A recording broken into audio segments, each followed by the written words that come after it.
Here we go. All right, here we are back for part 2 of the interview with Andrew the Slow Poisoner Goldfarb. This time on the Fun Ideas podcast, this time we're going to talk about the music of the Slow Poisoner because we haven't really talked about that.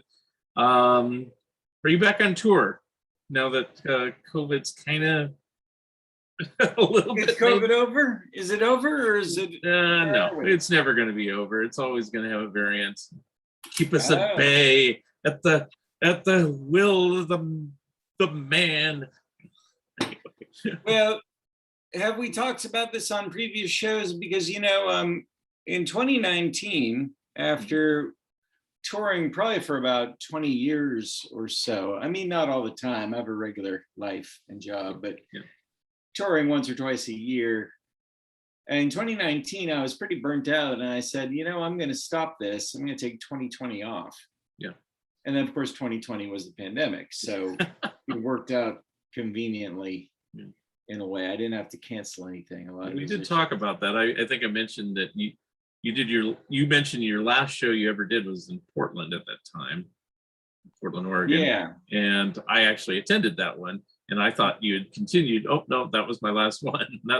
That's what we talked about last time. It's been a while. So okay. So I don't think you'd gone back on the road yet at that time. No, so there was a little window in June where it seemed like this thing was winding down. And then I didn't go back on the road. I actually went all the way to New Orleans. And I played in the Midwest, and I recorded in Memphis at Sun Studio in Tennessee. And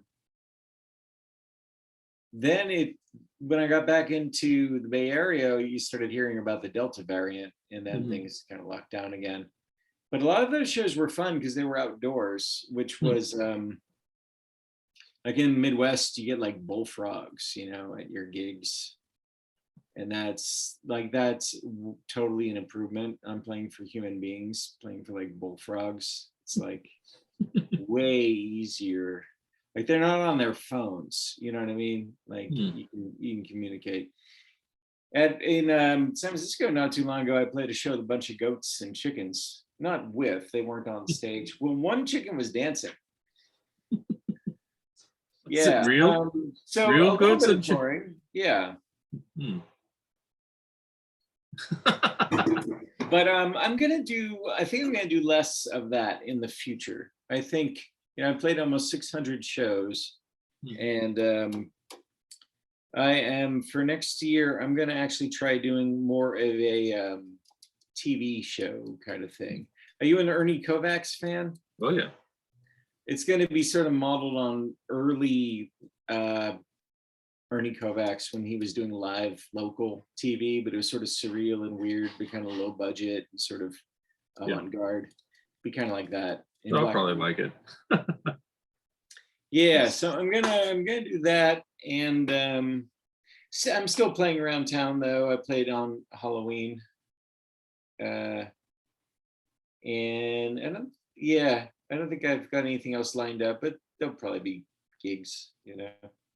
I did switch to acoustic guitar. I'm no longer doing it with the electric guitar and the drum. It's no longer a one-man band. I've actually gotten smaller. Like my trajectory, I started out playing in a 5-piece band called the Slow Poisoners. Right. And then over the years, it got smaller. And for a while, it was a duo. And then it was a one-man band, electric, with the drum, the Slow Poisoner. Now I'm just a folk singer. But the next step on this evolution, Mark, yes, a cappella. I will just be no instrument at all, just go up there and sing my mind. And then beyond that, the magic of mime. No sound whatsoever. And then beyond mime, the next stage in like the simplicity of my performance will be living statue. I was going to say, stand, you need some sort of... But then it's not over there. There's one final stage, and that is corpse on display. Corpse on display. Yeah, like one of those old Western gunslingers, you know what I mean? That they would exhibit at like the sideshow. I want to be just a corpse on display. The Slow Poisoner on tour, but I'm dead. So it's like this arc towards simplicity. But on the way, right now I'm in the folk singer stage. Do you want to hear a song? I've got a guitar. Sure. Okay. Sure. Go for it. The stage is yours.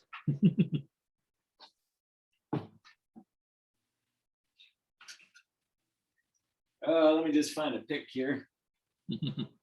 Have your pick. Have a pick. Okay. Since we're recording this during the holidays, I'm going to play a holiday number. Sounds good. It's the true meaning of Christmas is space exploration. You like your novelty Christmas record. That looks like something I would. I'm not criticizing your art. It just looks like something I would have done when I was like 5 years old. Like the rocket, I wouldn't have drawn the rocket. That would have been already printed, but I would have taken like various stickers out of a sticker book and it's like, oh, let's put a reindeer here and a Santa that's here. Where I'm at with my art these days. Kind of like when I was 5. You know what I mean? If I like, in a way, I'm a lazy man. But so this is this was the B-side to Jingle Bell Rock by Bobby Helms. This is Hooray for Captain Santa Claus and his Reindeer Space Patrol. If I'm going to perform, I feel like we should get a little more. Yay! Oh, maybe this is not true. No, that's fine. All right, here we are. The word had spread from town to town that Santa's sleigh had broken down, and there would be no toys this Christmas Day. And suddenly a cry was heard up in the sky, "Is that a bird?" And all the children shouted, "Hip hooray! Hooray for Captain Santa Claus and his Reindeer Space Patrol." Sleigh broke down one Christmas Eve as he started from the pole. He said those children's hearts will break if I don't make this trip. But Santa's helpers saved the day and they built a rocket ship. And with his reindeer space cadets, he took off through the air. Not one chimney did they miss, every stocking got its share. The children dance around the tree with glee each time they're told the tale of Captain Santa Claus and his Reindeer Space Patrol.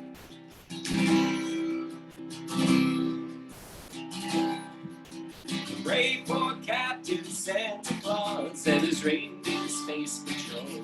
The sleigh broke down one Christmas Eve as he started from the phone. He said those children's hearts will break if I don't make this trip. Santa's helpers saved the day and they built a rocket ship. And with his reindeer space cadets, he took off through the air.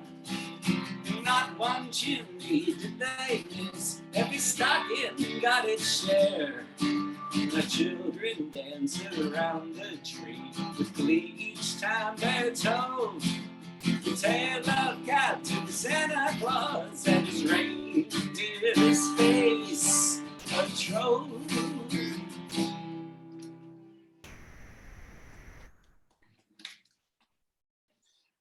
Yeah. You're number one. You're number one. I'm not sure that's what that finger says. I'm number one. I'm number one.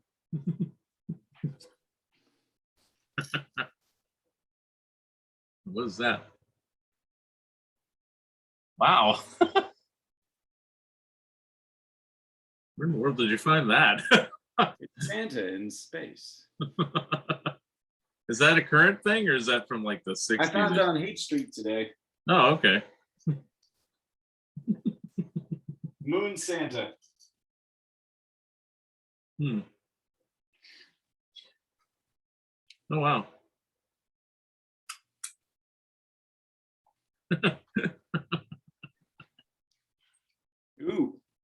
sugar cookie flavor.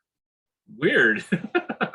It is. It tastes So, strange. I have a number of Pez dispensers, but I'm not really a collector. But I'm annoyed that the two most valuable and also the two most wanted by me Pez dispensers are very difficult to find and very pricey. Can you guess what they are? We mentioned one of them during the course of this show, and you probably have them. If you have them, how dare you? I've only got one really good one. But to me, this is the Pez dispenser, Mr. Ugly. Look at Mr. Ugly. I am Mr. Ugly. Is that an older one or is that? Yeah, that's from the 70s. Oh, okay. Okay, so the two, can you guess which they are? That'll be the quiz time. They're most valuable to me. That's a hint. And they've never reprinted them. You know how like every so often, like if you liked Mickey Mouse, let's say. Oh, Well, every so often there's another one, you know. oh, But like these two have never been printed again. Rocky and they're Bullwinkle? both Bullwinkle's one of them. So we did mention that earlier. And what is the other one? Something I really like. Something Casper? Yep, you're right. So both of those are worth like $1,000 if you find them, you know, and it's like, and they've never reissued them. And I was thinking, well, I can kind of understand Casper. It's kind of fallen out of favor, but Bullwinkle, I mean, there was like a movie. Well, even Casper, there's a movie. And I always thought Halloween, they could put it out again. Nope, never done. I've seen them both in person. Like here's Odd Museums, and you're close to this one if you haven't gone to it. The Pez Museum in Burlingame. Have you gone there? Oh yeah. Yeah. So they have both of them there. So at least I've been in close proximity to both of the Pez dispensers I would like to have, but I do not want to spend $1,000 each on them. I wouldn't even want to spend $100 each. If I saw them, maybe the most I'd pay is $50, but they're worth a lot more than that. You know, unless there's some foolish person who's putting it up at their garage sale or something, or just I find it in a thrift shop. I probably will never have one in my lifetime, but unless somebody wants to send one in, I'll take it. So You never know. I never know. Yeah, that's true. I have found collectible items cheap over the years. The one thing I wanted for quite a while, and eventually I gave up looking for, but then once you do, it finds its way to you. I'll show you. Yeah.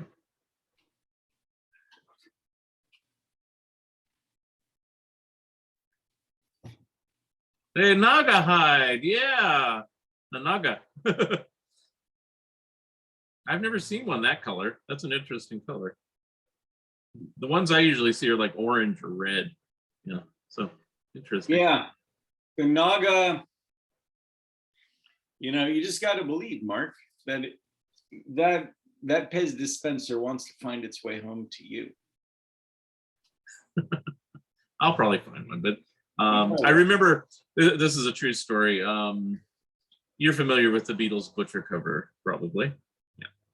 Yeah. So this is back when I was living in San Francisco, and a friend of mine, his mother worked for Capitol Records in Los Angeles in the 60s and 70s. And she gave this, she got one of the paste over Butcher covers. It wasn't the raw one, but still. And she gave it to him for Christmas or something, and she got it for free just as a Christmas gift herself, and she just passed it on to him. And I was like looking at it, I was like, oh my God. It's like, even though it was a paste over, it was like that's supposed to be the Beatles' Holy Grail thing. I don't know if it still is, but and I said, I'll never find one, because I'd see them in stores, and we're talking the 80s at this time. The cheapest I would ever see one is maybe about $50. I'd never seen that, and usually they were a lot higher, like well over 100 and stuff like that. Or they'd be this bad peel job that would look terrible, and it's like, I don't really want to buy that. So, and they would be even more pricey, because now you see the Butcher cover, it's like $200 or something, and this is back then. Now I think they're in the thousands or something. And I can say this story now because I doubt they'll say, give my record back. is there, you go around San Francisco regularly, like just to shop for various records, and, even if you don't buy anything, right? So Yeah. there used to be a shop on Clement Street called Revolver Records. It was like Clement and Sixth or something. Yeah. I don't know if it's still there, longer. but it was there in the No. 90s and Yeah. maybe even the O's, but it's probably gone now. But at the Right. time, they were a pretty cool record shop. They had, a pretty good selection of old stuff, but they knew their stuff. So, I mean, if they had a butcher cover, they would typically have it priced out of my range.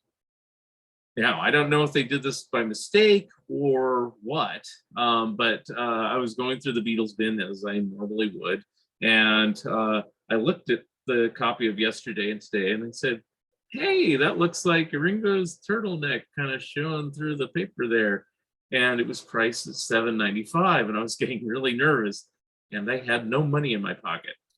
I had maybe like $1, and it was $7.95. So I had a friend of mine with me. And I said, "Can you lend me $10 and I'll pay you right back right after I buy it, and no questions asked?" And she says, "All right." So she lends me $10. I go up to the counter, and I know I've had this happen buying comic books before. You may have had this happen yourself. You bring up a comic book and it's worth a lot more than what they have it marked. And then they go, "Oh, we can't sell this to you. This is marked wrong," or, it's really this really high price. And it's like, and so I didn't get it. So in the case of the Beatles record, I was like a little bit nervous. I was trying to hide it. And I was like, hope he doesn't say, "Oh, we can't sell you this," So I went up there, gave him $10, got my change, whatever, and left. And then I go with my friend, and she's all right, what's the story on this? I go, "And you're not going to get mad because I'm going to just pay you back $10, And so I told her the whole story. I said, "Yeah, this is probably worth about $700, not $7.95. And they mispriced it." And she goes, "Oh, yeah, well, maybe I should take it." But it's like, no, no, no, no. Yeah, she was cool about it. And I gave her $10 back, and, I got my record, and I still have it. But I mean, So you have it. yeah, so I still have it after all this time. I've never taken it up because over the years, I said, yeah, I went from, "Oh, I should probably steam it off," but I thought about it and I said, "I'll probably screw it up if I steam it off, and I'll probably burn it or something, or make it look worse." So I just said, I'll leave it alone. Now everybody in the world has steamed it off or tried to over the years, and so the paste over one, if you leave it alone, that's even rarer now than one that somebody's tried to steam off. So I'm not touching it. It's going to be a paste over as long as I own it. If somebody else wants to steam it off, I'm not doing it. So are you going to try to sell it when it's kind of at peak value? Yeah, I'd sell it now if somebody paid me enough money for it. I'm not selling it for $7.95 Yeah. plus tax.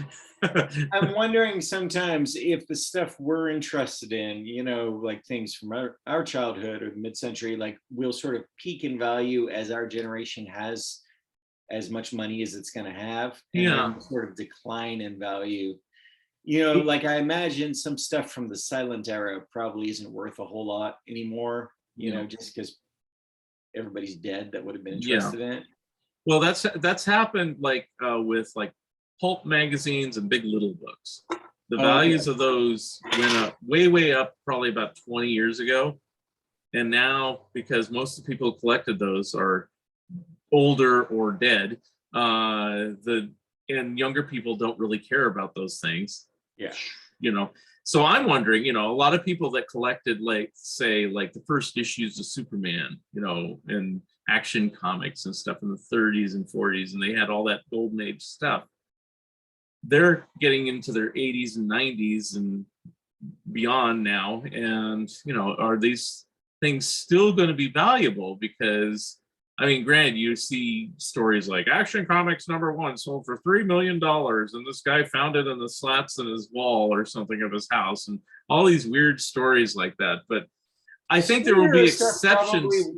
Probably will be, because it's still relevant to the culture. Superman still matters. So something like that will probably still say valuable, but I can't think of all Golden Age comics. I think something's got to go down in value. And also, they're deteriorating. I mean, I remember, I don't know if you were, Did you go to comic conventions ever in the 70s or 80s or even stores? A little bit, yeah. Yeah. And you'd see like, this is what I noticed is like the EC Comics, Tales from the Crypt, Weird Science, and all that stuff. In the 70s and 80s, because it was only 20 years previously, you'd find them in the store, in the raw, as it were, and they'd usually be in pretty decent shape, not too beat up. And sometimes even shiny, glossy covers and stuff like that. Now, here we are many, many, many years later from the 70s and the 80s. So these comic books are like 70 years old. And I don't see them like now. They could be in everybody's collection, but I don't tend to see them even in shows in very good shape anymore. It's like these things are just deteriorating on the vine, and it's like it's just kind of weird. It's like that they still command higher prices than ever, and it's stuff that's gonna rot, essentially. And yeah, that's a good point. I'm wondering how this is going to be. I mean, buying your old issues of drag tunes and cartoons and stuff, you're not paying thousands of dollars for those. I wouldn't expect you to, but for people paying thousands of dollars of old comic books, expecting to make some sort of profit or expecting it to stay in nice condition, it's like, well, that's where they get them sealed in these Mylar boxes. Yeah, and read them. But even then, that's not foolproof. And I've heard that you're supposed to bust them out every so often and replace all the things, or it'll start deteriorating inside the case and everything like that. So to me, it's too much of a hassle. I'd rather have a nice reprint. So, which I do in my collection, reprints of all those things. But just interesting how those prices keep going up, up, up. Is there a peak, or is it just going to keep going up? Yeah, it seems things like EC still command top dollar. I mean, people have a real, emotional attachment to that stuff. But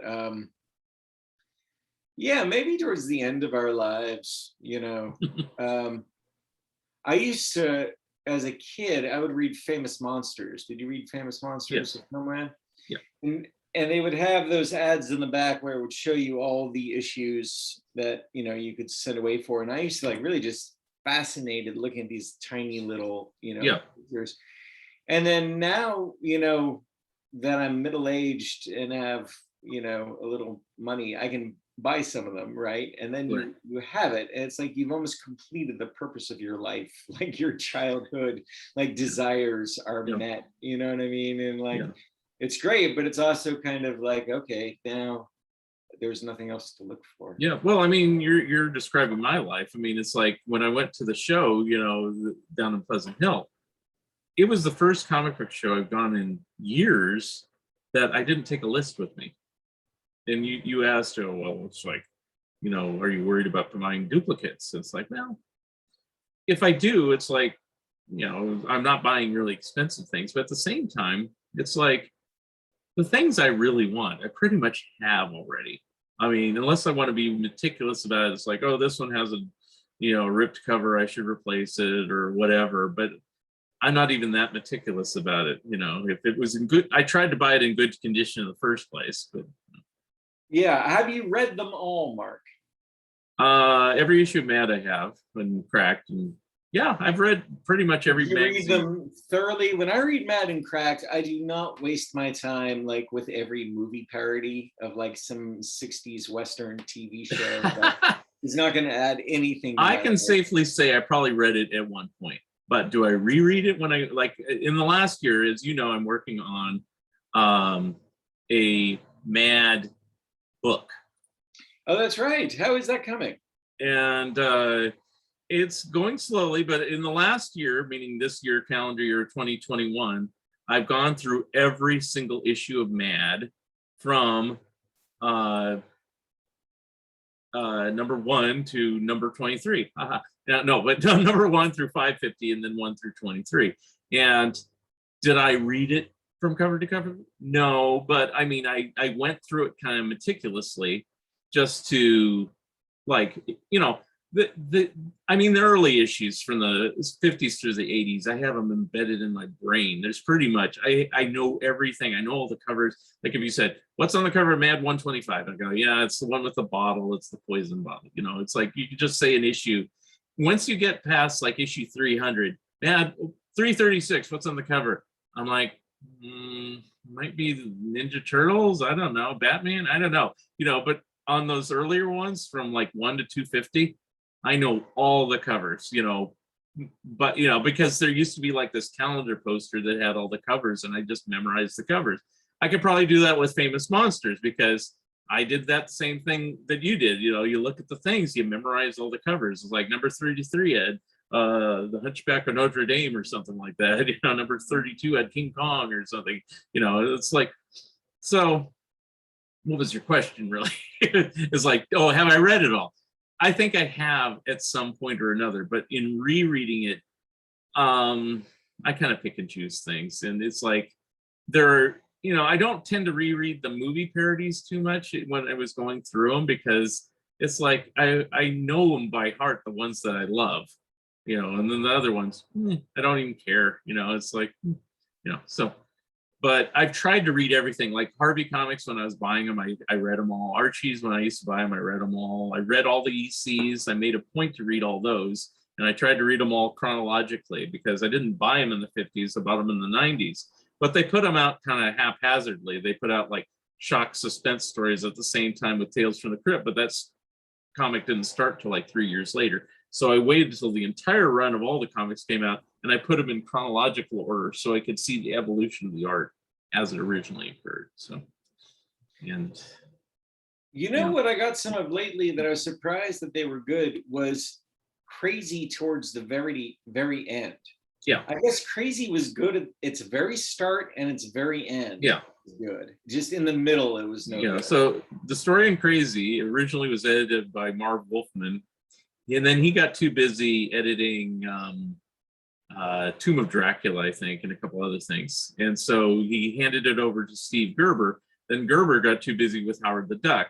And so they gave it over to Paul Lakin, which Paul Lakin is always kind of referred to as kind of like the hack guy that you get.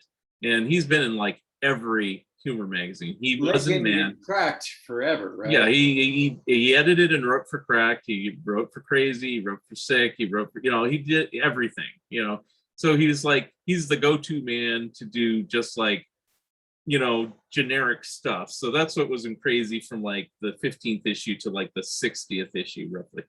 Yeah, and those tend to be not so hot.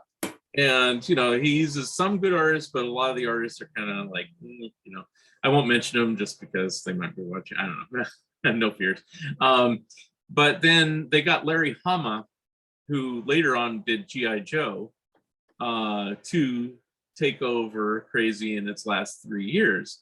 And he started reprinting the early stuff. He pretty much ignored all the Lakin stuff. And then he started doing new stuff. Most of it was good. A few things are kind of annoying, but at least I gave him kudos for trying. Like, I'm not a big fan of Obnoxio the Clown, but I give him kudos for at least trying something new, Yeah. So, Teen Hulk was, but at least it was something new. Kinetic Kids is really cool. Yeah, I like those a lot. And I like Pedro's stuff. Yeah, I think you should do something similar to that. Yeah, that's in the docket. You could do a monster Pedro stuff. Don't call it Pedro stuff, but just weird. You're talking about people sending in oddball one-shot jokes or something. Just have a page. Well, you do kind of do that anyway, but just weird puns and like I remember one. It's just stupid stuff, stooge humor, and it says Larry's fine, but Joe's besser. It's just a dumb joke, but I laughed, so anyway. Yeah. Well, it's been a weird year, wouldn't you say? 2021, in a way, weirder than 2020. Yeah. And for me, kind of tying it all up from what we're talking about, I tend to just embrace, and I've said this before elsewhere, maybe, I don't know if I told you, I tend to embrace things that were made between roughly 1930 to 1990. I'm not saying I don't enjoy anything more recently or older than those years, but I would rather know more about stuff that came out in the 60s, 70s, 80s than pay too much attention about what's happening now, because just because I'm not alive from then. And people could say, well, you're just nostalgic for that. Well, I'm nostalgic for something I didn't even live in. I'm nostalgic for 50s stuff too, you know, and I wasn't even around, you know, and I was barely around the 60s. So I don't know. Yeah, it's interesting how that can be can become a bit of a like a nostalgia for something you didn't participate in. Like Yeah. I feel that way when I look at English stuff like comics and TV shows from the mid 60s Yeah. because they're very different, like things like Thunderbirds, you know, or Yeah. like and their comics have a very unique thing where they were weekly and they had a lot of like weird humor that I like a lot. But I didn't see any of it as a kid or even as a No. young person. I've only seen it, you know, in recent time, but it's like sort of got obsessed with some of it. And it's like I wonder about that whole thing though, because these are really weird years, and to spend a lot of your time digging through older media. Like I spent a lot of time looking at old humor magazines, Yeah. and a lot of those to get Well, I inspiration. just enjoy it. I don't know about you. It's like people always are telling me about a brand new show that you can see streaming on Netflix or on Disney Plus or whatever. And it's like, I watch things like I watch the Get Back thing with the Beatles, of course, you know, but I'm a big Beatles fan. But it's saying if somebody says, oh, I like Gracie and Frankie, I'll use that. You know, I'm a Lily Tomlin fan. I like Jane Fonda, but it's like I don't really care about watching that show. I don't want to see them when they're old. I would rather watch 9 to 5 again than watch Grace and Frankie. You know, example. I would rather watch Laugh-In again more than, you know, whatever they're attempting to do. Laugh-In is terrible though. Oh my God. Like, I mean, as a curio, just as like something to like. Well, I found this on Laugh. Here's the story on Strange Laugh-In. and stilted and square. Laugh-In was not made for binge watching because they did no. a lot of repetition, a lot of repeats. I mean, it's like, and it just seems like it was for like older would-be swingers that wanted to get with like the younger. But I still like it for that reason, because I said I like the camp stuff, you know, and it's very camp, you know, because it's trying to be hip, but at the same time, it's like the Dean Martin show. I've been watching that lately too. You know, he's trying to be young and hip. And I got to remember, this guy's like, when I'm watching these from the late 60s, early 70s, he's my age now, you know. Right. And I don't sit there and try to be young and hip. I just like what I like. But he was kind of trying. He's like, you know, annoyed that like the Beatles and the Rolling Stones and all the 60s pop acts were kind of taking his singing career away. But it's like, it's inevitable, because most music is kind of like a young man's medium, young woman's medium, be not sexist, whatever. You know, it's not for old people, you know. It's like, that's why there's a 27 club, you know. It's like everybody's like gets in, burns out, is done. And it's like, if you're past 50, you're like an old man in rock and roll. You know? Sorry. Yeah, it's true.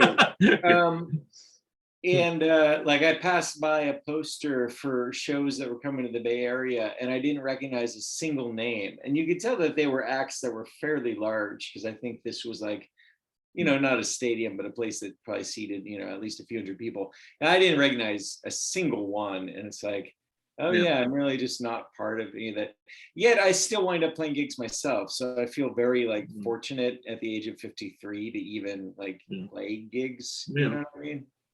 Now, do you ever feel guilty one way or the other? I'll explain why. It's like when I was in high school, I used to pore over like the Billboard charts, and I would read the music magazines and always wanted to be up on everything to do with music and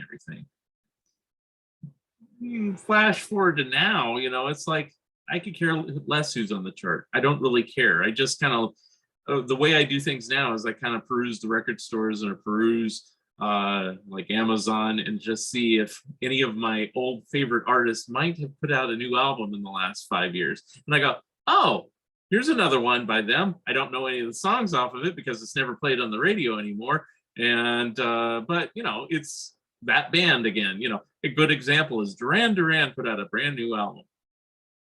I don't know if they're touring. I don't know where they play their music, but it's a new album. I figure, Duran Duran had some hits. I like some of their stuff in the past. I'll buy it.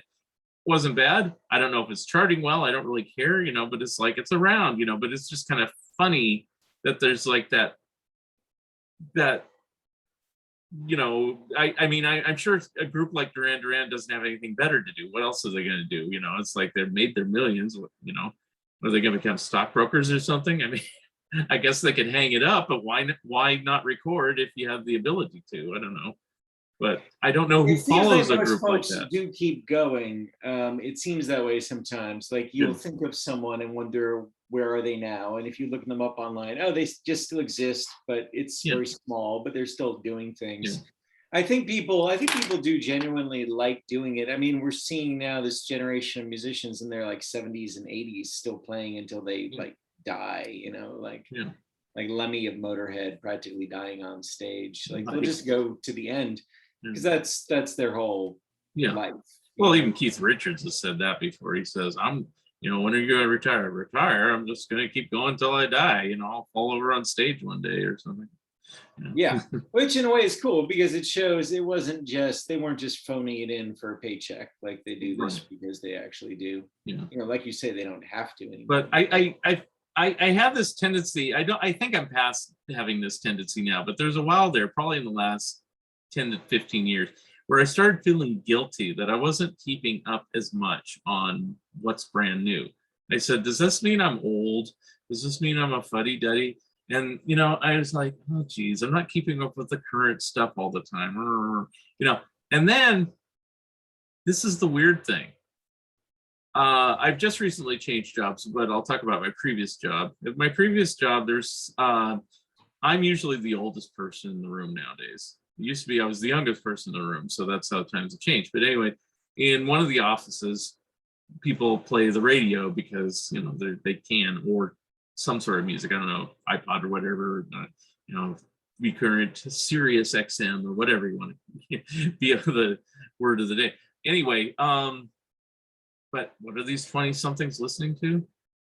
60s through 80s music. So they're playing like the Police, and they're playing all this, and it's like I want to go, how come you're not playing like Taylor Swift? How come you're not playing BTS? How come you're not playing, and it's like, is there no market for this for young people and they'd rather just hear the same old stuff that we're listening to? They don't do it right, or I don't know how it works. So once I started seeing that the young people are still listening to the same crap I listened to my whole life, I go, I don't feel so guilty. I'm still hip. I'm just, Yeah, there are some weird examples of that, especially with things like punk rock. Like I would never have thought that punk rock would still exist in 2022, that there would be something called punk rock. That just seems weird, like looking back on it, because I got involved in the tail end in the early 80s, and just the idea that people, like I would still see people that looked, like they were from the late 70s, early 80s with the same like patches and things is weird. But no, I mean, you're like, when I worked for Mad briefly and thought I was going to continue in that capacity, it occurred to me that maybe I would have to understand like what, for example, Fortnite is. Yes. Now, do you even know what Fortnite is? For what I know, it's a role-playing video game with characters that are costume people, like say the Banana Splits or the like, and they attack and kill people. That's essentially what I know. I could be wrong on that because I don't. All right, I didn't even know that much, but it seemed like if Mad were to continue and I were to be like an illustrator, I would need to understand things like that because we would be making fun of them, right? So I was kind of relieved when that didn't come to pass, because I don't know what the fuck Fortnite is. And then so with Freaky, I don't worry about it too much. And I try to do that when I submit things, because I realize, and I know I submitted something that it was, and I'll keep it vague because I don't want to spoil it if you're actually going to use it or whatever. It was for a commercial that actually has gotten a lot of airplay, but since you don't watch TV, you don't have any, and I wasn't trying to be trendy or up to date. I was just being annoyed by a commercial, and I didn't care if anybody else had seen it, which I think is kind of how Mad used to roll back in the day. which is why Kurtzman's stuff and Feldstein's stuff is so revered, because they didn't really care what the new popular trend was. I mean, they did, but not in the level it was later on. I had this conversation in the flippin', it's like they need to go back to doing parodies of movies and TV shows that people actually go see, not just the next Marvel superhero movie. I mean, people do go see those, but I mean, the parodies after a while are as redundant as the movies themselves. I mean, in the old days, I was saying. What would you suggest, though? In the old days when we were kids, they did parodies of Death Wish and Midnight Cowboy and things like that. Nowadays, they've never done a parody of like Hidden Figures. They didn't do a parody of Green Book. They didn't do a parody. They're not the super. They didn't do a parody of the Irishman by Scorsese. They didn't do a parody. They didn't do a parody of anything. It's like they just target whatever the new hip kids trend is, rather than doing a parody of something that they would like themselves. Well, yeah, I think now, right.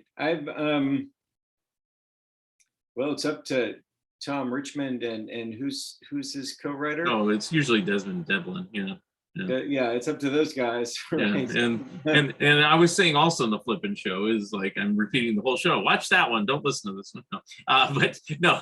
That guy's great though. But we were talking. We talked for 2 hours, which I hope we aren't tonight because I got to get going. But anyway, it doesn't. You don't always have to talk for 2 hours. But anyway, we managed to talk for 2 hours. But he was saying, what would you do if you were running Mad? And I said, I think the biggest thing that Mad's mistake is right now is they don't have a new TV or movie parody, because people still watch TV and movies. I can see getting rid of all the other filler stuff and just repeating 70 years of reprints, because some trends change, some things change, but a lot of stuff doesn't. Stop doing like the MASH, like sitcom spoof. Yeah, so I mean, it's embarrassing when you read the new issue and they'll have like Godzilla on the cover. You go, oh great, a parody of the brand new Godzilla film. No, it's a parody of a Godzilla film that came out in the 90s. Yeah. Or they'll do it'll be a Halloween issue, which is the newest issue, and they'll say, oh great, there must be a parody of the new Halloween or new horror movie or new something. No, it's a parody of The Exorcist that appeared in 1973. It's like, whatever. It's like, that's the problem. Money, I think that really ages it more than anything else. I think, like if you do a parody of like the Mad Hate book, where don't you hate when this happens? A lot of that stuff still happens, so you can reprint that. Or if kids design their own Christmas toys, that's timeless. I love that feature. Yeah, you know what I'm talking about, but it's timeless. It came out back in the mid-60s with Jackie, and it's been reprinted a zillion times. I think it's in that same Mad Christmas stocking, or if it isn't, it was in the older version of it. But still, they've reprinted it, but it's still funny. It's still timeless. Right. That stuff they can reprint, but the stuff that's like, a parody of the latest, I keep using Gracie versus Frankie, a parody of that. Well, in 2 years the show's off the air. Now it's really dated. You can rerun a parody of like I Love Lucy, which they strangely didn't do back in the 50s. They did a parody of I Love Lucy like in the 90s. Oh, really? Yeah. Okay. There's a time in the 90s where they're doing parodies of Gilligan's Island and I Love Lucy and things like that they missed back in the day, probably because Feldstein and Kurtzman probably thought it's too lowbrow or something. I don't know, so. Yeah, I've toyed with the idea of maybe doing one of a movie that no one would see, but that I like Eraserhead or something like that. That would be cool, I think, I actually thought this, and I'm going to just put this, I was going to email you this, but I'll just blurt it out. So you got the Monster Mash cereal that came out recently that was kind of a culmination of Frankenberry and I loved the video that they made for that too. And I was thinking, one thing that I liked that they used to put like in Dynamite magazine and stuff like that, and is when they do, or even the wacky packages, things like that, is when they did false packages, but they actually set it up where you can clip it out and fold it and make an actual little box. So they did like they did Frosted Flakes once, but they called it Frosted Fakes. And In Dynamite?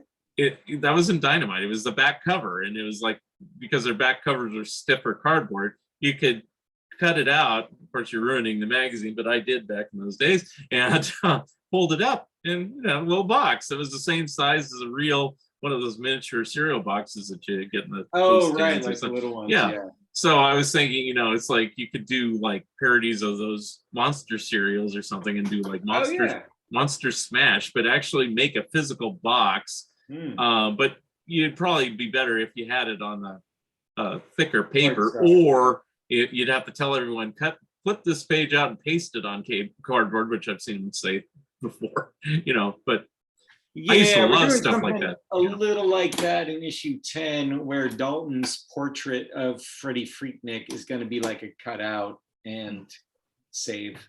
So how far ahead do you work? If you're saying 10 and 7 isn't even up I'm yet. sort of thinking all the way up to 10. Okay. But really, I'm only terribly serious about the next issue. Sometimes things won't fit in the next issue, so I'll start stuff for the issue after, or maybe there'll be like a little themed section, Yeah. And I sort of chip away at it during the whole 6-month period, So Freaky 7 will be out April Fools. Ooh. And it will have your cover idea on the front and back. Yay.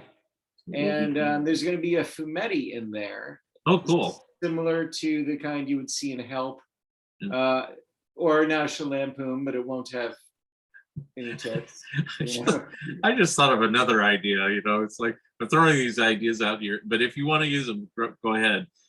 Remember in Help, I'm sure you've seen enough issues of Help. They did this thing called Kissies, and they actually had one with Jessica Walter, who was later in Arrested Development and stuff like that. But when she was really a young starlet, they had, here comes young starlet Jessica Walter. And she's like in a nice dress.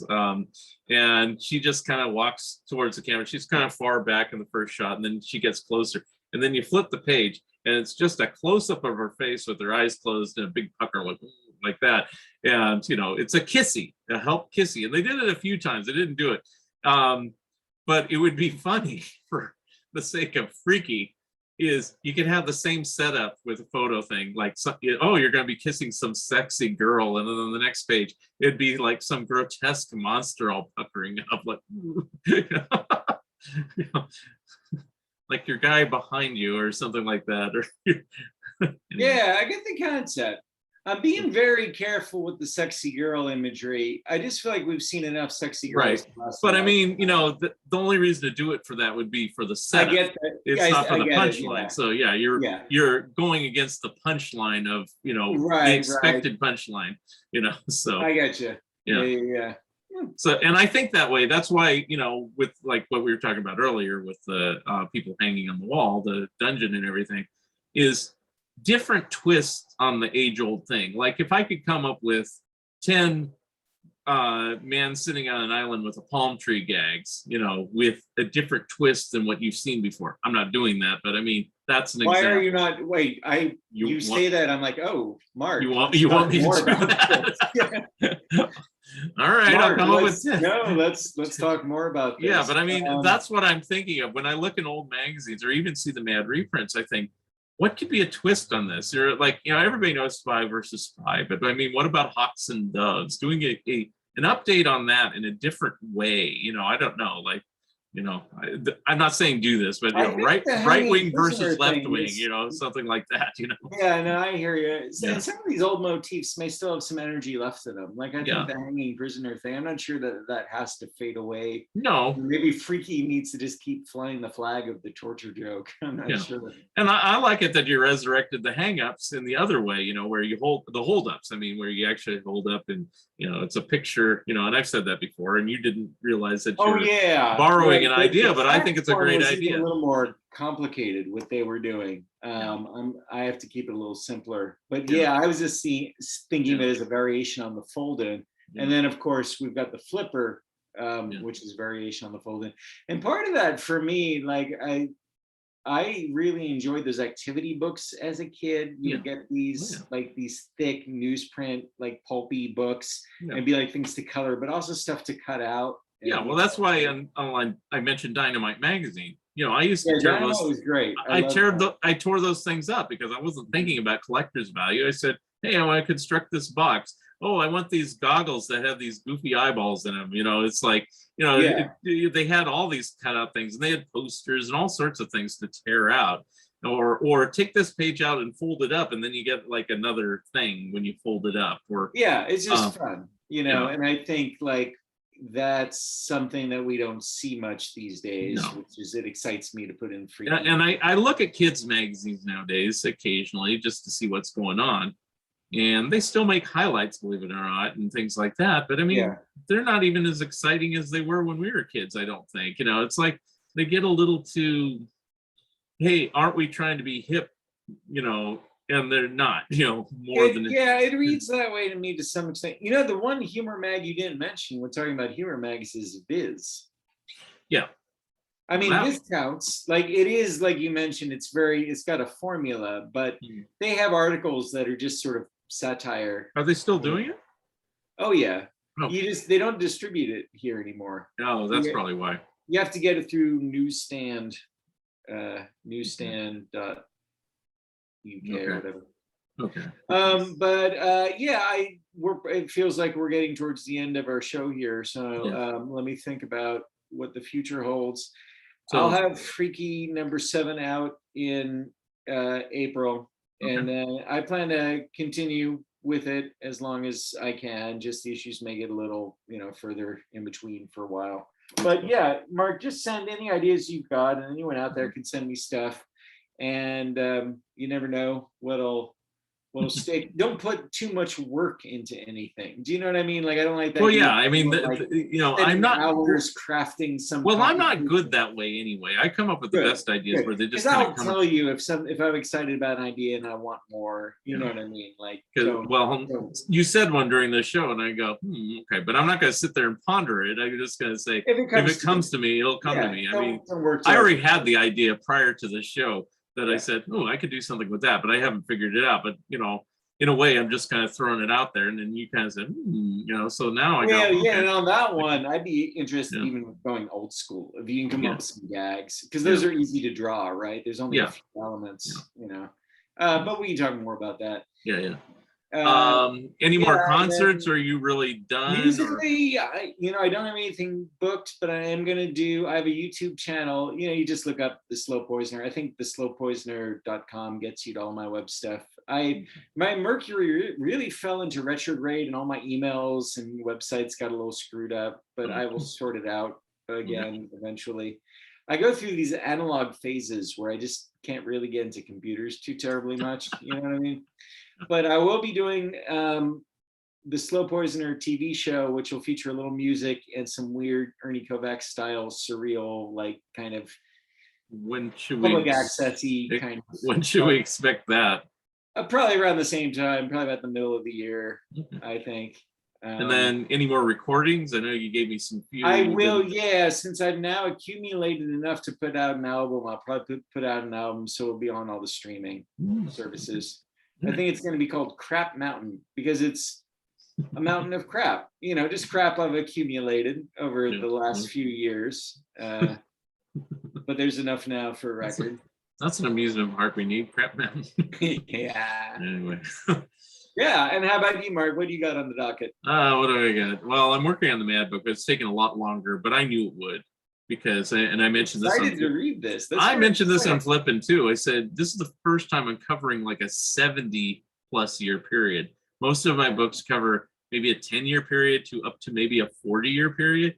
We're talking about 70 years, and not like a consistent staff for all 70 years. Maybe a consistent staff for maybe 30 years, but we did this with the Cracked book. I've read all of it. Cracked was only 45 years though, so it's like we're doubling the length here, so it takes a long time.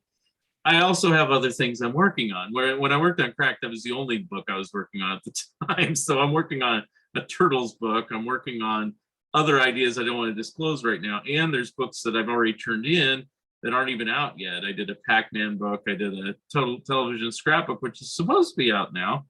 Well, this and- is exciting. You're Yeah, really, so I have all these really things going, got and this then I do cranked this up, man. podcast, and I work like you say, like you do, and it's like, so That's I am a great, though. workaholic. I don't think I am, because I always find time to watch. Like, I've watched the Beatles Get Back twice, which most people haven't even sat through it once because it's 8 hours. So somehow over the Thanksgiving holiday, I managed to watch 16 hours of television. But hey, this is my time off. I didn't do any podcasts that week either, so I don't know. Right on. And I'm still writing articles for Back Issue. I finished an article about Popeye.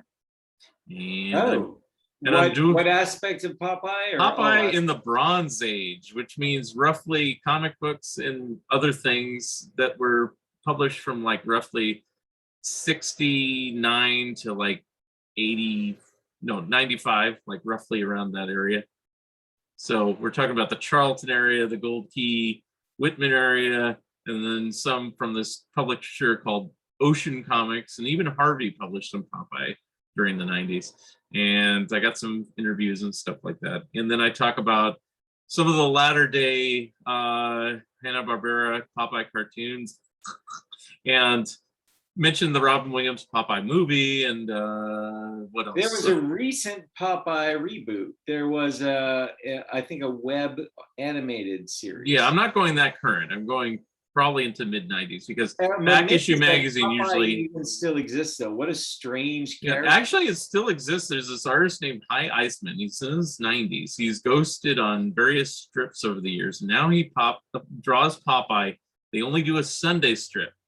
The dailies are reprints from years past, but the Sunday ones, if you see it, you have to go to like gocomics.com, because I don't know what paper even publishes Popeye nowadays, and they're not too bad, for a guy like 94 years old. It's kind of, though, it's a little bit like Plastic Man. You got to go back to the original, the E.C. Seeger. You know. Well, I mean, yeah, That's but I mean, such a it's like, if weird you're going to read the creation. comic books, it's not going to have Seeger stuff. It's going to be Sagendorf. And those are or great. George And Wildman, which is the ones I'm characters are covering. just so strong. Like the Sea Hag, I think, is the Yeah. greatest. But yeah, I have all the original stuff in these big volumes and stuff like that. But yeah.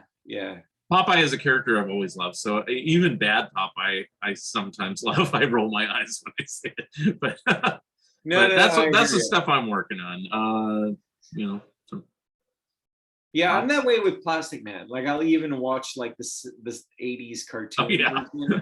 I'll draw the line at the weird like 90s comic versions that have him like done in a collage style or whatever. But I did like the Kyle Baker one. that's what I'm talking about. Yeah, I did actually like that one. But it's interesting, I guess. And then after that, he became just kind of a regular superhero. Yeah, the one I've had trouble with in later versions is, well, they call him Shazam, but Captain Marvel in later incarnations. Yeah, Captain Marvel was so weird. When he was, when they did the original Captain Marvel and then the early 70s Shazam, it was like, yeah, that's good stuff. And then it kind of morphed into, it's just Superman with a red suit to me. It's like, hey. All right, I'll let you go. It was great talking to you again. Mark, good talking to you. We'll get some more things going and probably see you in the coming year. Right on. And I thank you for being a guest again on the Fun Ideas podcast. Well, my pleasure. You take it easy now. You too. Have a good day.